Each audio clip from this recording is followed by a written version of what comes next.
السلام علیکم ناظرین، میں ہوں منصور علی خان۔ اپنے ڈیجیٹل چینل کے اوپر آپ کو خوش آمدید کہیں گے۔ پچھلے 12 گھنٹے کی اہم ترین خبروں کے اوپر گفتگو کریں گے۔ آپ سے درخواست کے چینل کو سبسکرائب کرنا مت بھولیے گا، بیل آئیکن پریس کیجیے۔ اگر آپ کو ویڈیو پسند آئے اسے لائک اور شیئر ضرور کیجیے گا۔ اچھا جی، سب سے پہلے تو آج ایک دہشت گردی کا بڑا واقعہ پیش آیا ہے پاکستان میں، اور جو تشویش کی بات ہے وہ یہ ہے کہ عام طور پہ جو ہاٹ سپاٹس کنسیڈر کیے جاتے ہیں جہاں پہ دہشت گردی کے واقعات ہوتے ہیں، مثال کے طور پہ بلوچستان کا ایریا ہو گیا یا خیبر پختونخوا کے اندر چند ہاٹ سپاٹس ہیں جہاں پہ دہشت گردی کے واقعات ہوتے ہیں، یہ واقعہ سندھ کے اندر پیش آیا ہے۔ اور اس ایک مرتبہ پھر سے جعفر ایکسپریس کو جو ہے وہ ٹارگٹ کیا گیا۔ جعفر ایکسپریس کے حوالے سے میرے خیال میں اب تک تو آپ بھی جانتے ہوں گے کہ ماضی کے اندر بھی جو ہے اسے بار بار ٹارگٹ کیا گیا، اور اب تو ایک تاثر بننا شروع ہو گیا۔ یہ جو ایک سیریز ہو رہی ہے اس سے یہ تاثر پیدا ہو رہا ہے کہ بیسکلی اصل مقصد جو ہے وہ ایک سمبولک ہٹ ہے۔ سمبولک ہٹ اس طرح کہ جعفر ایکسپریس ایک وہ ٹرین ہے جو پورے پاکستان کے اندر جو ہے وہ ٹریول کرتی ہے اور یہاں کے مسافروں کو جو ہے ایک صوبے سے دوسرے صوبے کے اندر لے کے جاتی ہے، اور خاص طور پہ جو دیگر صوبوں کے جو پیسنجرز ہوتے ہیں، افراد ہوتے ہیں، وہ بلوچستان کا سفر جو ہے اسی جعفر ایکسپریس کے اوپر کرتے ہیں۔ تو اسے خاص طور پہ سمبولکلی بار بار دہشت گردوں کی جانب سے جو ہے وہ ٹارگٹ کیا جا رہا ہے۔ اس مرتبہ یہ شکارپور کا گاؤں ہے سلطان کوٹ، اس کے قریب ریلوے ٹریک کے اوپر جو ہے وہ زوردار دھماکہ ہوا، جس سے راولپنڈی سے کوئٹہ جانے والی جعفر ایکسپریس کی 4 بوگیاں جو ہیں وہ پٹری سے اتر گئیں۔ دھماکے میں بچی سمیت 6 مسافر معمولی زخمی ہوئے ہیں اور زخمیوں کو ہسپتال منتقل کیا گیا ہے۔ ایک ریلوے ملازم جو ٹرین کے اوپر ہی موجود تھا، اس نے بتایا کہ دھماکہ انتہائی زوردار تھا، جس سے ٹریک کے نیچے ایک بڑا گڑھا پڑ گیا اور ٹرین کے ڈبے جو ہے وہ پٹری سے اتر گئے۔ حادثے کے بعد رینجرز اور پولیس کی بھاری نفری جو ہے وہ موقع پہ پہنچ گئی اور دھماکے کی نوعیت جاننے کے لیے بم ڈسپوزل اسکواڈ کو طلب کیا گیا، جس نے جائے وقوع سے شواہد اکٹھے کیے۔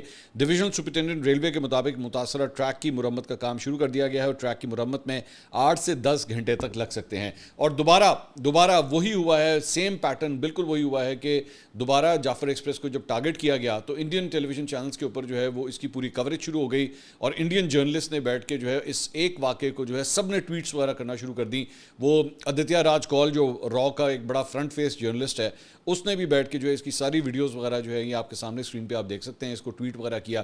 اب میرا دوبارہ سوال ہے کہ آپ اسی سے ان کے فٹ پرنٹس جو ہیں وہ پتہ لگ جاتے ہیں کہ پاکستان کے اندر ہونے والی جو دہشت گردی ہے اس کو انڈین جرنلسٹ کیوں اتنا بڑھا چڑھا کے پیش کرتے ہیں۔ اور انٹرسٹنگ بات ایک اور ہے کہ وہ اسے جو ہے وہ بلوچ ریبلز، یعنی کہ بلوچستان کے یہ جو دہشت گرد جن کا تعلق ہے، ان کو وہ دہشت گردی قرار دیتے، انہیں کہتے ہیں جی ریبلز، مطلب یہ لوگ جو ہیں وہ مزاحمت کرنے والے لوگ ہیں، ان کو یہ وہ نام دیتے ہیں۔ جبکہ اپنے ملک میں اگر کچھ ہو، اپنے ملک میں کشمیر کے اندر جب کچھ ہوتا ہے تو 1 منٹ میں اسے دہشت گردی کے ساتھ جو ہے وہ جوڑ دیا جاتا ہے۔ اور پاکستان ان کے وہاں پہ ہونے والی کسی دہشت گردی جس طرح پہلگام کا واقعہ ہوتا ہے اس کی مذمت کرتا ہے، لیکن ان لوگوں کے منہ سے یہ لفظ نہیں نکلتا، ان لوگوں کے منہ سے یہ نہیں نکلتا کہ آپ کی ٹرین کو جس طرح ٹارگٹ کیا گیا ہے یہ دہشت گردی ہے۔ میرا بار بار میں تو یہی سوال کرتا ہوں کہ پھر آخر ہم اس طرح پھر کیوں ریاکٹ نہیں کرتے جس طرح انڈیا نے ریاکٹ کیا تھا؟ ہمیں بھی پاکستان کو بھی پھر آخر اسی طرح ہی ریاکٹ کرنا چاہیے، پوری دنیا کے اندر جا کے اپنا کیس اسی طرح ہی بلڈ کرنا چاہیے کہ جناب یہ دیکھیے انڈیا پاکستان کے اندر جو ہے وہ کس قسم کی دہشت گردی پھیلا رہا ہے۔ دوسرا ایک اور خبر جو ہے وہ سامنے آئی ہے، اور وہ یہ ہے کہ قانون نافذ کرنے والے اداروں کو موصول ہونے والی اطلاعات میں آن لائن نوکریاں، اس کو ذرا غور سے اس خبر کو سنیے گا، بڑی ٹیکنیکل قسم کی یہ جو ہے وہ خبر ہے کہ آن لائن نوکریوں کے بہانے پاکستانی شہریوں سے ملک کے حساس تنصیبات اور ان کی لوکیشنز کی معلومات حاصل کرنے کی بھارتی مبینہ سازش کا ایک انکشاف ہوا ہے۔ اور ذرائع بتاتے ہیں کہ سیکیورٹی ایجنسیز نے اس سلسلے میں پی ٹی اے کو خط لکھ کر فوری اقدامات کی درخواست کی ہے۔ ذرائع نے بتایا کہ جعلی بھارتی کمپنیاں اور ویب سائٹس نے پرکشش تنخواہ اور آن لائن جاب آفرز کے ذریعے لوگوں کو فریب میں مبتلا کیا ہے، اور ان کے پروفائلز، رابطہ معلومات اور بعض معاملات میں حساس مقامات کے بارے میں پوچھ گچھ کی گئی۔ مشتبہ ویب سائٹس میں لنکڈ ان، جاب گلف اور دیگر پلیٹ فارمز کا بھی تذکرہ آیا ہے جہاں سے صارفین کو ہدف بنایا جاتا ہے۔ خط میں انتظامیہ سے مطالبہ کیا گیا ہے کہ متعلقہ مشکوک ویب سائٹس اور روابط کو فوری طور پر بلاک کیا جائے اور عوام میں ہنگامی آگاہی مہم چلائی جائے۔ اس پر پی ٹی اے نے بھی ملک گیر آگاہی سلسلہ شروع کر دیا اور صارفین کو محتاط رہنے کی ہدایت کر دی گئی ہے، بلکہ موبائل فون سروسز جو ہیں اس کے اوپر بھی اب ایک میسیجز جو ہیں وہ چلنا شروع ہو گئے ہیں کہ اس قسم کی جو ہے وہ سازشیں کی جا رہی ہیں، برائے مہربانی احتیاط کے ساتھ جو ہے اس پہ کام کیجیے۔ اس کے علاوہ جناب اسرائیلی فورسز نے سمود فلوٹیلا میں شامل جماعت اسلامی کے سابق سینیٹر مشتاق احمد کو جو ہے وہ رہا کر دیا ہے۔ نائب وزیر اعظم اور وزیر خارجہ اسحاق ڈار صاحب نے سابق سینیٹر کی رہائی کی تصدیق کی ایکس کے اوپر اپنے ایک پیغام کے اندر، اور انہوں نے کہا کہ جی وہ اس وقت عمان میں پاکستان کے سفارت خانے اور محفوظ اور صحت مند ہیں۔ سفارت خانہ ان کی خواہشات اور سہولت کے مطابق وطن واپس واپسی میں مکمل تعاون فراہم کرنے کے تیار ہے۔ میں ان تمام دوست ممالک کا شکریہ ادا کرنا چاہتا ہوں جنہوں نے اس معاملے میں فعال کردار ادا کیا۔ سینیٹر مشتاق احمد کا اس کے بعد جو ہے ایک ویڈیو پیغام بھی سامنے آیا ہے، اور اپنے ویڈیو پیغام میں انہوں نے انکشاف کیا ہے کہ اسرائیلی فورسز نے قید کے دوران ان کے اوپر بدترین تشدد کیا ہے۔ انہوں نے کہا ہے کہ ان کے اوپر کتے چھوڑے گئے، پیروں میں بیڑیاں ڈالی گئیں اور جسمانی اور ذہنی اذیت جو ہے وہ انہیں دی گئی ہے۔ انہوں نے کہا کہ وہ 5 سے 6 دن اسرائیلی جیل میں قید رہے، جس کے بعد 150 ساتھیوں سمیت انہیں رہا کر دیا گیا۔ مشتاق احمد کا کہنا تھا کہ وہ اس وقت اردن میں موجود ہیں اور جلد پاکستان واپسی کا ارادہ رکھتے ہیں۔ انہوں نے اعلان کیا کہ ہم اسرائیل کے خاتمے اور مسجد اقصیٰ کی آزادی تک اپنی جدوجہد جاری رکھیں گے، مزاحمت جاری رہے گی۔ اڈیالہ جیل سے اسرائیلی جیلوں تک اسرائیل کے خاتمے تک جدوجہد جو ہے وہ جاری رہے گی۔ تو مشتاق احمد صاحب کے ساتھ جو ہے بڑا ہی ناروا قسم کا سلوک جو ہے اسرائیلی فورسز کی جانب سے کیا گیا ہے۔ اس کے علاوہ کچھ قانونی معاملات کے بارے میں بات کرتے ہیں۔ راولپنڈی کی امتداد دہشت گردی عدالت کے جج امجد علی شاہ نے اڈیالہ میں جیل میں 9 مئی GHQ حملہ کیس کی سماعت کی، جس سلسلے میں عمران خان کے وکیل فیصل ملک اپنی ٹیم کے ہمراہ عدالت میں پیش ہوئے، جبکہ اسپیشل پروسیکیوٹر ظہیر شاہ نے بھی جو ہے وہاں پہ شرکت کی۔ عدالت کی جانب سے 3 مرتبہ عمران خان کو پیش کرنے کا حکم دیا گیا، جس میں جیل عملے نے عدالت کو بتایا کہ عمران خان صاحب نے پیش ہونے سے انکار کر دیا ہے، اور بتایا ہے کہ وہ کہہ رہے ہیں کہ ان کی طبیعت ٹھیک نہیں ہے۔ GHQ حملہ کیس میں عمران خان کی حاضری لگنا تھی، جس کے لیے پروسیکیوشن ٹیم اور عمران خان کے وکلاء 1 گھنٹے 40 منٹ تک انتظار کرتے رہے، لیکن عمران خان صاحب جو ہیں اس کیس میں پیش نہیں ہوئے۔ 20 اکتوبر تک اب اس کیس کی سماعت جو ہے وہ ملتوی کر دی گئی ہے۔ اس کے علاوہ عمران خان اور بشریٰ بی بی کا جو توشہ خانہ 2 کیس ہے، اس میں بریت کی درخواستوں پر سماعت اسلام آباد ہائی کورٹ میں ہوئی۔ جسٹس راجہ انعام امین منہاس نے اس کیس کی سماعت کی۔ عمران خان کے وکیل نے ٹرائل کورٹ کو توشہ خانہ 2 کیس کا فیصلہ سنانے سے روکنے کی استدعا کرتے ہوئے کہا کہ عدالت سے استدعا ہے کہ جج صاحب کو کیس کا حتمی فیصلہ سنانے سے روک دیا جائے۔ جج صاحب نے پوچھا کہ ہم اسے بھی دیکھ لیتے ہیں۔ عمران خان صاحب کے وکیل نے کہا کہ اس کیس میں کل 35 گواہان ہیں، 19 گواہان نے اپنے بیانات قلم بند کرا لیے ہیں۔ بطور ملزم بیان قلم بند کرانے کے لیے سوال نامہ آ گیا ہے، کل جوابات مانگے ہیں، شاید پرسوں سزا بھی ہو جائے۔ تو عمران خان صاحب کے اپنے وکیل یہ کہہ رہے ہیں کہ اگلے 48 گھنٹے میں ہو سکتا ہے کہ عمران خان صاحب کو سزا ہو جائے۔ جج صاحب نے کہا کہ میں اس کیس میں نوٹس کرتا ہوں۔ بعد میں ان کے وکیل نے کہا کہ نہیں، میرا کیس ہے کہ اگر کوئی بندہ نہ بتائے کہ تحفہ لیا تب کیس بنتا ہے، مگر اگر ایک بندہ خود آ کر کہے کہ میں نے یہ چیز لی ہے تو پھر کیس کیسا؟ جج صاحب نے کہا کہ جی آپ پر چارج کیا ہے وہ بتائیں، یعنی کہ عمران خان صاحب کے اوپر چارج کیا ہے۔ ان کے وکیل نے کہا کہ میرے جو موکلان پر جویلری گراف سیٹ سمیت دیگر تحائف لینے کا الزام ہے۔ سہیب عباس اور انعام شاہ جو ہے اس کے گواہ ہیں اس کیس میں، اور اگلے صفحے پر ملزمان کی لسٹ بھی شامل ہے۔ توشہ خانہ 1 کیس میں 31 جنوری 2024 کو سزا سنائی گئی تھی۔ سائفر کیس کے ساتھ ہی میرے موکل کو توشہ خانہ 1 کیس میں سزا سنائی گئی۔ جو جج صاحب سزا دیتے ہیں وہ 342 کا بیان قلم بند کرنے کا موقع بھی نہیں دیتے۔ توشہ خانہ میں پہلے ایک کیس بنایا، پھر دوسرا کیس بنایا۔ توشہ خانہ 2 کیس اب اختتامی مراحل میں ہے۔ ہم نے بریت کی درخواست گزشتہ سال دائر کی تھی۔ توشہ خانہ 1 میں سزا سنائی گئی تو ہائی کورٹ کے ڈویژن بینچ نے سزا معطل کر دی۔ توشہ خانہ 2 کیس میں انعام اللہ شاہ اور سہیب عباسی ملزمان بھی ہیں اور گواہ بھی۔ سنگل خط سے 1 اگست 2022 سے تفتیش ہو جاتی ہے۔ 5 اگست 2022 کو چیئرمین انکوائری کی اجازت دیتا ہے۔ اسلام آباد ہائی کورٹ کے جج نے توشہ خانہ 2 کیس میں عمران خان کے وکیل کو کیس سے متعلق تمام عدالتی فیصلوں کے حوالہ جات جمع کرانے کی ہدایت کی، اور آئندہ تاریخ جو ہے وہ اس کی سماعت جو ہے وہ ملتوی کر دی گئی۔ تاریخ ابھی تک جو ہے وہ نہیں دی گئی ہے۔ اس کے علاوہ عمران خان صاحب کا جو ٹویٹر اکاؤنٹ ہے یا جو ایکس اکاؤنٹ ہے اسے غیر قانونی قرار دے کر ہٹانے کی درخواست پر اہم پیش رفت سامنے آئی ہے۔ اسلام آباد ہائی کورٹ کے جج نے کیس کی سماعت کی۔ درخواست گزار ہے کوئی شہری غلام مرتضیٰ، اس کے وکیل بیرسٹر ظفر اللہ عدالت میں پیش ہوئے اور عمران خان کی غیر قانونی اور بدنیتی پر مبنی ٹویٹس ہٹانے اور بلاک کرنے کی استدعا کی گئی، اور اسلام آباد ہائی کورٹ نے فریقین کو 2 ہفتوں میں جواب جمع کرانے کا حکم جاری کیا ہے۔ اس کے علاوہ صنم جاوید کا معاملہ، پچھلے ویلاگ میں ہم نے آپ کو یہ خبر دی تھی کہ صنم جاوید جو ہے انہیں اٹھا لیا گیا۔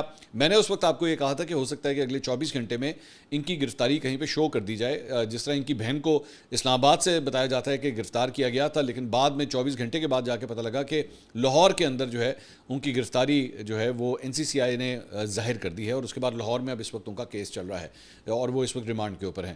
تو صنم جاوید کے بارے میں بھی میں یہ ایکسپیکٹ کر رہا تھا کہ شاید اگلے 24 گھنٹے کے اندر جو ہے کوئی ڈائریکشن پتہ لگ جائے گی کہ انہیں کس نے گرفتار کیا ہے، لیکن اب 24 گھنٹے گزر چکے ہیں، پراسرار طور پہ ان کے بارے میں کچھ پتہ نہیں ہے کہ وہ اس وقت کہاں پہ ہیں۔ اور اسی سلسلے میں وزیر اعلیٰ خیبر پختونخوا علی امین گنڈاپور نے جو ہے اس پہ ایک FIR درج بھی کروا لی گئی ہے ان کے حکم کے اوپر۔ ترجمان وزیر اعلیٰ کے مطابق FIR ایڈوکیٹ ہرا بابر دختر محمد بابر شعیب کی مدیت میں درج کی گئی ہے تھانہ شرقی پشاور میں، اور وزیر اعلیٰ نے واقعے کی مکمل تحقیقات کرنے کا حکم دے دیا ہے۔ FIR کے مطابق 6 اکتوبر 2025 کو اس میں جو ان کی وکیل ہیں وہ یہ لکھتی ہیں کہ میری دوست صنم جاوید ساکن اچرا لاہور نے مجھے عشائیے پر مدعو کیا. ہم دونوں نے آرٹسمین پلیٹ کیفے میں کھانا کھایا اور وہاں سے پشاور کینٹ کی جانب روانہ ہوئے. جب ہم کینٹ کی جانب مڑی اور سول آفیسرز میس کے سامنے پہنچے تو رات کے 10:40 پر اچانک ایک سبز رنگ کی ویگو نمبر یاد نہیں ہے نے ہماری گاڑی کو روک لیا. ہم نے واپس مڑنے کی کوشش کی تو پیچھے سے ایک سفید کار نے ہمارا راستہ روک دیا. ویگو سے 3 افراد اور سفید کار سے 2 افراد نکلے. ان افراد نے دروازہ اور صنم جاوید کھولا اور صنم جاوید کو زبردستی گاڑی میں انہوں نے بٹھانے کی کوشش کی. انہوں نے کہا میں نے مدد کے لیے آوازیں دیں. وہاں موجود سیکیورٹی اہلکار اور دیگر افسران بھی موجود تھے مگر کسی نے ہماری مدد نہیں کی. وہ افراد صنم جاوید کو گاڑی میں ڈال کر ریڈ زون کی سمت لے گئے. محترم جناب یہ ایک نہایت سنگین واقعہ ہے جس سے قانون کی عملداری پر سوال اٹھتا ہے. میں آپ سے گزارش کرتی ہوں اس واقعے کی فوری اور شفاف تحقیقات کی جائیں. ایف آئی آر کا متن جو ہے وہ یہ سامنے آیا ہے. بیرسٹر محمد سیف جو ترجمان ہے اس وقت خیبر پختونخوا گورنمنٹ کے, انہوں نے کہا جی پی ٹی آئی رہنما صنم جاوید کی پراسرار گمشدگی انتہائی افسوسناک اور قابل مذمت واقعہ ہے. وزیر اعلیٰ نے اس کا سختی سے نوٹس لیتے ہوئے تحقیقات کا حکم جاری کر دیا ہے. صنم جاوید کی پراسرار گمشدگی آئین و قانون کی صریحاً خلاف ورزی ہے. ماورائے عدالت کاروائیاں کسی صورت برداشت نہیں کی جائیں گی. صنم جاوید پی ٹی آئی کا قیمتی اثاثہ ہیں. ان کا واحد جرم عمران خان کا ساتھ دینا ہے. صنم جاوید پہلے ہی بہت مشکلات اور صعوبتیں برداشت کر چکی ہیں. جنید اکبر صاحب جو پاکستان تحریک انصاف خیبر پختونخوا کے صدر ہیں, انہوں نے ٹویٹ کیا. انہوں نے کہا صنم جاوید کی پشاور میں چیک پوسٹ سے گزرتے ہوئے سڑک سے اٹھا کر اغوا نامی گرفتاری انتہائی قابل مذمت ہے. یہ ہماری روایات اور اقدار کی بھی پامالی ہے.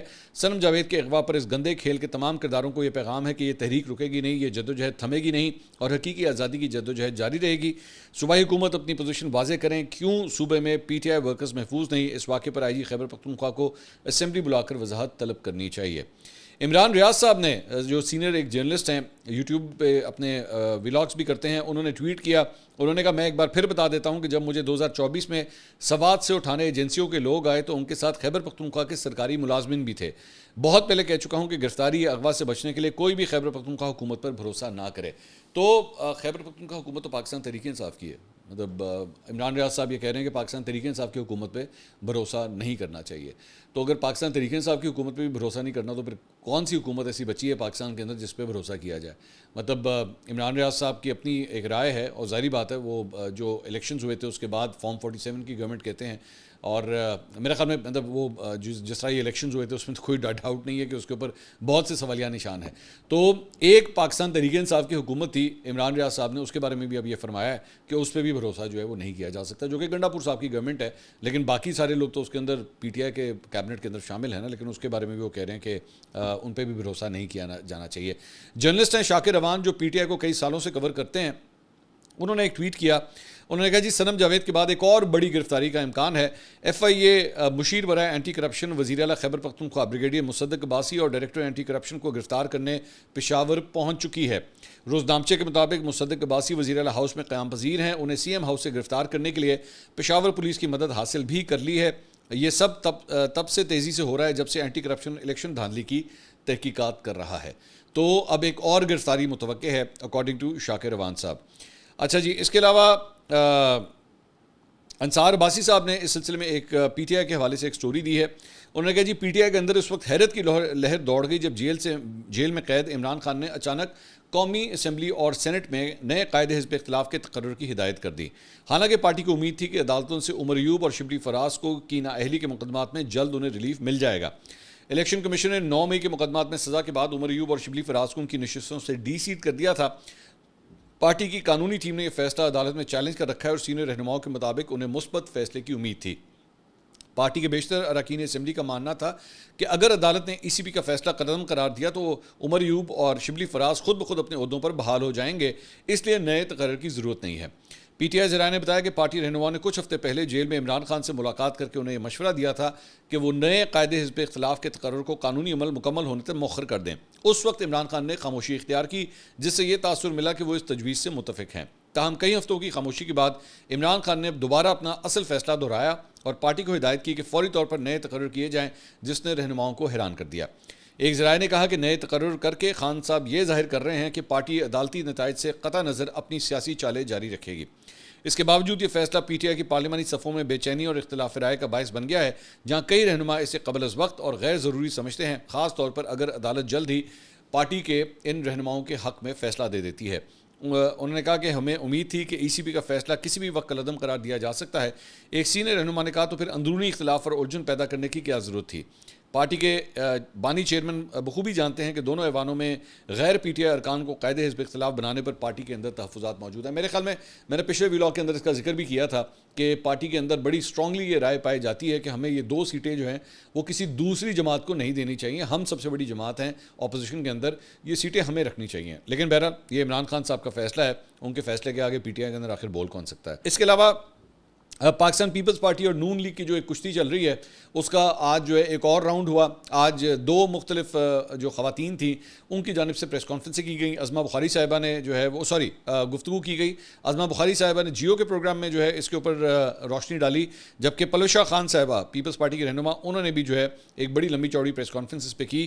انہوں نے کہا جی اسلام آباد میں انہوں نے کہا کہ وفاقی حکومت آصف علی زرداری کی وجہ سے قائم ہے، نون لیگ کی سانس بحال ہوئی ہے تو ہمارے گلے پڑ رہے ہیں، جو کچھ ہو رہا ہے وہ محلاتی سازش ہے، اپنی لڑائی اپنے گھر میں لڑیں، ہمیں اس میں شامل ہونے کا شوق نہیں، پنجاب حکومت کو میاں شہباز شریف کرسی پر بیٹھے پسند نہیں ہے۔ انہوں نے کہا کہ پنجاب کسی ایک سیاسی جماعت کی جاگیر نہیں، نون لیگ کے پاس عالمی سطح پر پاکستان کا مقدمہ لڑنے والا کوئی نہیں، بلاول بھٹو نے پاکستان کا مقدمہ عالمی سطح پر کامیابی سے لڑا، آپ پنجاب نہیں، آپ صرف ایک جماعت ہیں۔ انہوں نے کہا کہ پنجاب میں سارا ریلیف کام افواج پاکستان نے کیا، بی آئی ایس پی بے نظیر انکم سپورٹ پروگرام کے ذریعے فنڈز دینے پر آپ کا کیا اعتراض ہے؟ پنجاب میں پولیس مقابلوں کی جوڈیشل تحقیقات کا مطالبہ کرتے ہیں، پیپلز پارٹی چوری کھانے والے مجنوؤں کی جماعت نہیں ہے۔ انہوں نے کہا کہ یاد رکھیے اقتدار ہمیشہ رہنے والی چیز نہیں، آپ سے پہلے بھی کسی کو ایک پیج پر ہونے کا گمان تھا، پھر پیج کب پھٹ گیا ان کو پتہ نہیں چلا، پنجاب ہمارا بھی ہے، پنجاب فتح نہیں ہوا۔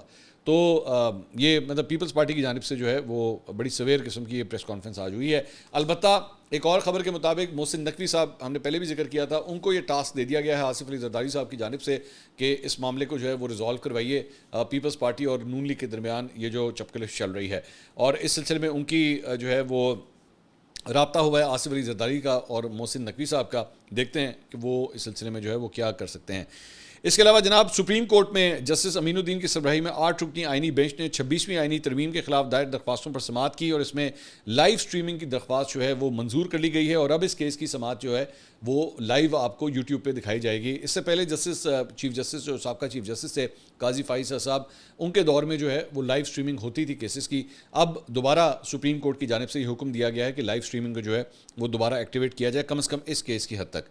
اس کے علاوہ جناب وزیر اعظم شہباز شریف صاحب جناب ڈاکٹر بن گئے ہیں، ڈاکٹر ان اے سینس کہ انہیں اعزازی ڈگری جو ہے وہ دی گئی ہے، اور ملیشیا کے وہ دورے پہ تھے تو وہاں پہ جو ہے ان کو ڈاکٹریٹ کی اعزازی ڈگری دی گئی ہے۔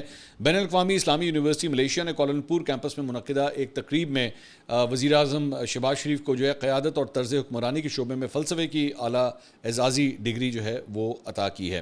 اچھا، یہ جو اعزازی ڈگری ہوتی ہے اس کے بارے میں تھوڑا سا میں صرف آپ کو بتا دوں، اس کے اوپر ڈاؤٹس رہتے ہیں کہ کیا آپ اپنے نام کے ساتھ ڈاکٹر لگا سکتے ہیں یا نہیں۔ تو اس میں یہ بیسکلی ہوتا ہے کہ جو آفیشیل فنکشنز ہوتے ہیں اس کے اندر آپ اپنے آپ کو ڈاکٹر کے طور پہ انٹروڈیوس کر سکتے ہیں، لیکن عام طور پہ جنہوں نے پی ایچ ڈی کی ہوتی ہے وہ اپنے نام کے ساتھ ہر جگہ ڈاکٹر لکھتے ہیں، وزٹنگ کارڈز کے اوپر یا کہیں پہ بھی وہ اپنے آپ کو ڈاکٹر ہی لکھتے ہیں۔ لیکن اعزازی ڈگریوں کے اندر جو ہے وہ صرف جو آفیشیل فنکشنز ہوتے ہیں جب ان کا نام انٹروڈیوس کیا جاتا ہے تو پھر صرف وہاں پہ جو ہے وہ یہ ڈاکٹر کا لفظ جو ہے وہ استعمال کیا جاتا ہے، ورنہ زبان زد عام یا عام طور پہ اپنے آپ کو جب آپ انٹروڈیوس کرتے ہیں تب آپ اپنے آپ کو اس طرح ڈاکٹر نہیں کہتے اگر آپ کو اعزازی ڈگری دی جاتی ہے، تو ایک اس چیز کا فرق ہے۔ اچھا جی، اس کے علاوہ کچھ بین الاقوامی خبروں کی طرف آتے ہیں۔ پروین سونی جو کہ ایک ڈیفنس انالسٹ ہیں انڈیا کے، انہوں نے کرن تھاپر کو ایک انٹرویو دیا، اور انٹرویو کے اندر جو ہے انہوں نے اپنی ایئر فورس کا تیا پانچا کر کے رکھ دیا ہے۔ بھارتی ایئر چیف نے دعویٰ کیا ہے کہ انہوں نے کہا کہ بھارتی ایئر چیف نے دعویٰ کیا کہ ہم نے پاکستان کے 12 جہاز گرائے، تو میرے لیے اس بات پر یقین کرنا بہت مشکل ہے۔ روس کے ماہرین سے میری بات ہوئی، ان کا کہنا ہے کہ جو بات ایئر چیف کر رہا ہے یہ ممکن ہی نہیں ہے۔ S-400 فائٹرز جو ہیں وہ جیٹ کو انگیج کر سکتے ہیں، اسے گرا نہیں سکتے، کیونکہ انہوں نے کہا تھا کہ S-400 سسٹمز کے ذریعے ہم نے پاکستان کے جہاز گرائے ہیں، تو اس کے بارے میں وہ یہ کہہ رہے ہیں کہ ایون رشینز جو ہیں وہ بھی یہ کہہ رہے ہیں کہ S-400 سے جہاز گرائے نہیں جا سکتے، آپ ان کو انگیج کر سکتے ہیں، ان پہ فائرنگ وغیرہ کر سکتے ہیں، جہاز واپس جو ہے وہ اپنے حدود میں واپس چلے جائیں، لیکن ایسا نہیں ہو سکتا کہ آپ یہ کہیں کہ جناب ہم نے اس سے جہاز گرا دیے ہیں۔ انہوں نے کہا بھارتی ایئر چیف کے پاس کوئی ثبوت نہیں ہے کہ اس نے جہاز گرائے ہیں، لیکن وہ کہہ رہا ہے کہ ہمارا سسٹم ہمیں یہ بتا رہا ہے۔ بھارتی ایئر چیف جو کچھ کہہ رہا ہے وہ اس کی اونرشپ نہیں لے رہا۔ جہاں تک فضا میں بالادستی کی بات ہے تو دنیا جانتی ہے کہ وہ پاکستان کی تھی۔ یہی وجہ ہے کہ پاکستان کے ایئر چیف کو واشنگٹن بلایا گیا تاکہ پتہ لگایا جا سکے کہ پاکستان نے کیسے کامیابی حاصل کی۔ پاکستانی جنرل قدوائی نے 16 اکتوبر کو اسلام آباد میں پریس کانفرنس کی، جس میں انہوں نے بھارت کے جو 4 رافیل گرے ہیں اس کے ٹیل نمبرز بھی بتائے، اور باقی 3 مگ اور میراج طیارے تھے، اور بھارت کی طرف سے ان ثبوتوں کو مسترد نہیں کیا گیا۔ دنیا نے بھی سمجھ لیا ہے کہ جب بھارت خاموش ہے تو پاکستان کا دعویٰ درست ہے۔ انڈین ایئر چیف جو باتیں بغیر ثبوت کے کر رہا ہے، میں ایک ایئر چیف سے ایسی باتوں کی توقع نہیں کر رہا تھا۔ جو کچھ مرضی کہیں، آپریشن سندور کے بعد پاکستان کی طاقت میں اضافہ ہوا ہے۔ یہی وجہ ہے کہ سعودی عرب نے پاکستان کے ساتھ معاہدہ کیا ہے، آپریشن سندور کا فائدہ پاکستان کو ہوا ہے۔ تو کمال خبر ہے جناب، آپ اسی سے اندازہ لگا لیجئے کہ یہ لوگ کسی کو منہ دکھانے کے قابل نہیں رہے کہ ان کے اپنے جو ڈیفنس اینالسٹ ہیں وہ ان کے بارے میں خود یہ بتا رہے ہیں کہ جھوٹ بول رہا ہے۔ ان کا جو ایئر چیف ہے وہ جھوٹ بول رہا ہے، اور پاکستان جو ہے وہ ایکچولی ونر کے طور پہ، ایک فاتح کے طور پہ جو ہے وہ اس جنگ سے باہر نکلا ہے، اور پوری دنیا کے اندر اس کی رسپیکٹ ہو رہی ہے۔ باقی آپ اپنا جو کام کر رہے ہیں نا، ہم ہاتھ نہیں ملائیں گے، آپ یہ کرتے رہیں، آپ یہ بالکل کرتے رہیں، کیونکہ ظاہری بات ہے جب آپ کو اتنی کٹ پڑی ہو نا، جب آپ کو اتنی مار پڑی ہو تو پھر آپ کو چپیڑ کھانے جس سے آپ نے چپیڑ کھائی ہو نا، آپ کا دل نہیں کرتا اس سے ہاتھ ملانے کو، تو آپ بالکل ہاتھ نہ ملائیے گا۔ بہت بہت شکریہ آپ کا، لیکن یہ جو کالک آپ کے منہ پہ مل دی گئی ہے نا، یہ آپ سے مٹائی نہیں جائے گی، چاہے آپ جو مرضی کر لیں۔ اچھا جی، اس کے علاوہ بالی ووڈ سے بھی ایک خبر جو ہے وہ سامنے آئی ہے، اور بالی ووڈ کی معروف اداکارہ اور کاروباری شخصیت شلپا شیٹی سے ممبئی پولیس کے اکنامک آفیسرز ونگ نے 60 کروڑ روپے کے مبینہ مالیاتی فراڈ کے سلسلے میں ان کی رہائش گاہ پر تقریباً 4.5 گھنٹے تک پوچھ گچھ کی ہے۔ میں ایکچولی یہ خبریں جو ہے نا، یہ آپ کو میں اس لیے بتاتا ہوں کیونکہ اس کی وجہ ہے، اب مجھے اکثر اوقات نیچے لوگ کامنٹس میں پوچھتے ہیں کہ جناب آپ یہ خبر جو ہے وہ کیوں انکلوڈ کرتے ہیں، اس کی وجہ پتہ کیا ہے؟ اس کی وجہ یہ کہ انڈیا کے نا چند ایسی چیزیں ہیں جو اس سے یہ پوری دنیا میں نا فیم حاصل کرتے ہیں، جس میں سے بالی ووڈ ایک بہت بڑی انڈسٹری ہے، ٹھیک ہے، ان کی بہت بڑی انڈسٹری ہے۔ اس سے یہ پوری دنیا میں اپنا کلچر، اپنے روایات، اپنا فیس، اپنا سافٹ امیج جو ہے پوری دنیا میں جو ہے وہ سرکولیٹ کرتے ہیں۔ یہ خبریں آپ کے ساتھ شیئر کرنے کا مقصد یہ ہوتا ہے تاکہ آپ کو پتہ لگے کہ یہ کتنے گندے ہیں وہاں پہ۔ ڈرگز کے استعمال، نیپوٹزم وہاں پہ، فراڈ وہاں پہ، مطلب دنیا جہان کا گند بلا جو ہے نا اس بالی ووڈ میں ہوتا ہے، اور ولگیرٹی، اور وہ اس کی طرف تو میں جانا نہیں چاہتا، وہ تو مطلب اب مجھے آپ کو بتانے کی ضرورت بھی نہیں ہے کہ وہ وہاں پہ کہاں سے کہاں جا چکے ہیں، لیکن یہ حال ہے ان لوگوں، مطلب ان کی ہیروئنز جو ہیں وہ 60 کروڑ کے فراڈ کے اندر جو ہے نا وہ ملوث ہیں، اور ان کے اوپر اس قسم کے الزام ہیں، کروڑوں کے فراڈ۔ تو اس میں اب ان سے یہ شلپا شیٹی سے جو ہے وہ پوچھ گچھ کی گئی، اور دوران تفتیش اداکارہ نے اپنی اشتہاری کمپنی کے بینک اکاؤنٹس میں ہونے والے مبینہ لین دین کی تفصیلات فراہم کی ہیں، اور متعدد دستاویزات بھی پولیس کے حوالے کی گئی ہیں جن کی جانچ پڑتال جاری ہے۔ پولیس ذرائع کے مطابق یہ کارروائی کاروباری شخصیت دیپک کوٹھاری کی شکایت پر کی جا رہی ہے، جنہوں نے الزام عائد کیا ہے کہ شلپا شیٹی اور ان کے شوہر راج کندرا نے کاروباری توسیع کے نام پر 2015 سے 2023 تک کے دوران ان سے 60 کروڑ روپے کی رقم حاصل کی، جس سے مبینہ طور پر ذاتی اخراجات کے اوپر خرچ کیا گیا۔ اس سے پہلے ستمبر میں راج کندرا کا بیان بھی اس مقدمے کے سلسلے میں ریکارڈ کیا جا چکا ہے۔ پولیس کے مطابق وہ کئی اہم سوالات کے جوابات دینے سے گریزا رہے، جس کے باعث انہیں آئندہ ہفتے دوبارہ طلب کیے جانے کا امکان ہے۔ یہ حال ہے ان کی بالی ووڈ انڈسٹری کا۔ اگلی ویڈیو میں آپ سے دوبارہ ملاقات ہوگی۔ اللہ حافظ۔